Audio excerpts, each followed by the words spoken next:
ഗതാഗത മന്ത്രി കെ.ബി. ഗണേഷ് കുമാറിനെതിരെ മുൻ പേഴ്സണൽ സ്റ്റാഫിന്റെ മൊഴി. മുൻ മുഖ്യമന്ത്രി ഉമ്മൻചാണ്ടിയെ ലൈംഗിക ആരോപണ കേസിൽ കൊടുക്കുമെന്ന് ഗണേഷ് കുമാർ പറഞ്ഞിരുന്നതായി സുധീർ മലയിൽ പറഞ്ഞു. കൊട്ടാരക്കര ഫസ്റ്റ് ക്ലാസ് ജുഡീഷ്യൽ മജിസ്ട്രേറ്റിന് മുൻപാകെയാണ് മൊഴി നൽകിയത്. സോളാർ കേസിലെ അതിജീവിതയുമായി ഗണേഷിന് വഴിവിട്ട ബന്ധം ഉണ്ടായിരുന്നുവെന്നും മൊഴിയിലുണ്ട്. 2011 മുതൽ 2013 വരെ മന്ത്രിയായിരുന്നപ്പോൾ ഗണേഷ് കുമാറിന്റെ പേഴ്സണൽ സ്റ്റാഫ് അംഗമായിരുന്നു സുധീർ മലയിൽ. സോളാർ പീഡനക്കേസിലെ പരാതിക്കാരിയും ഗണേഷ് കുമാറും പ്രതികളായ സോളാർ ഗൂഢാലോചന കേസിലെ സാക്ഷിയായ സുധീർ കൊട്ടാരക്കര കോടതിയിലാണ് നിർണായക മൊഴി നൽകിയത്. മുൻ മുഖ്യമന്ത്രി ഉമ്മൻചാണ്ടിയെ ലൈംഗിക അതിക്രമ കേസിൽ കൊടുക്കുമെന്ന് ഗണേഷ് കുമാർ തന്നോട് പറഞ്ഞിരുന്നതായാണ് സുധീറിന്റെ മൊഴി. പരാതിക്കാരിയുമായി ഗണേഷ് കുമാറിനുള്ളത് അടുത്ത ബന്ധം. മുൻപ് ആരോപണങ്ങൾ ഉയർന്നപ്പോൾ ഗണേഷ് കുമാറിനെ മന്ത്രിസ്ഥാനത്ത് നിന്ന് രാജിവെപ്പിച്ചിരുന്നു. പിന്നാലെ മന്ത്രിസ്ഥാനം തിരികെ നൽകാത്തതിൽ ഉമ്മൻചാണ്ടിയെ പാഠം പഠിപ്പിക്കാൻ ഗണേഷ് കുമാർ തീരുമാനിച്ചിരുന്നതായും സുധീർ മലയിൽ പറഞ്ഞു. മന്ത്രിസഭയിലേക്ക് തിരിച്ചു വരാൻ കഴിയാത്ത സാഹചര്യം ഉണ്ടാക്കിയത്, UDF നേതൃത്വം അദ്ദേഹത്തെ മന്ത്രിയാക്കാത്തത്, ഇതൊക്കെ അദ്ദേഹത്തിന് വലിയ മാനസിക പ്രയാസം ഉണ്ടാക്കി.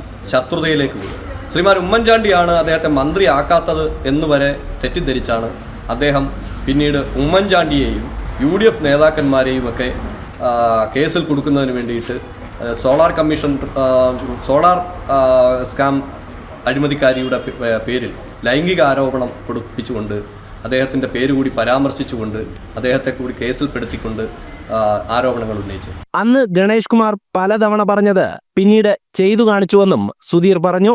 അതായത് അദ്ദേഹവുമായി സഹകരിച്ചിരിക്കുന്ന സമയത്ത് തന്നെ പറഞ്ഞിട്ടുണ്ട്, ഞാൻ കാണിച്ചു കൊടുക്കാം, ഉമ്മൻചാണ്ടി പെണ്ണ് കേസിൽ കൊടുക്കും, UDF നേതാക്കന്മാർക്ക് എല്ലാം ഞാൻ പാഠം പഠിപ്പിക്കുമെന്നൊക്കെ പല തവണകളിലായി നമ്മളോട് പറഞ്ഞു. പക്ഷേ പിന്നീട് അന്നൊന്നും ഇങ്ങനെ ചെയ്യുമെന്നുള്ളൊരു ബോധ്യം നമുക്കില്ല. പിന്നീടാണ് മനസ്സിലാകുന്നത്, solar commission report, justice Sivarajan commission report പുറത്തു വരുമ്പോഴാണ് അറിയുന്നത് ശ്രീമാൻ ഉമ്മൻചാണ്ടി സാറിനെയും അതുപോലെ തന്നെ UDF നേതാക്കന്മാരെയും എല്ലാം സരിത എസ് നായരുടെ പേരിലുള്ള ലൈംഗിക ആരോപണത്തിൻ്റെ പേരിലുള്ള കേസെടുത്തിരിക്കുന്നുവെന്ന്. അപ്പോൾ നമുക്ക് ബോധ്യപ്പെട്ടു, നേരത്തെ ഇദ്ദേഹം സൂചിപ്പിച്ചത് പറഞ്ഞത് അതേപടി പ്രവർത്തിച്ചു കാണിച്ചുവെന്ന്.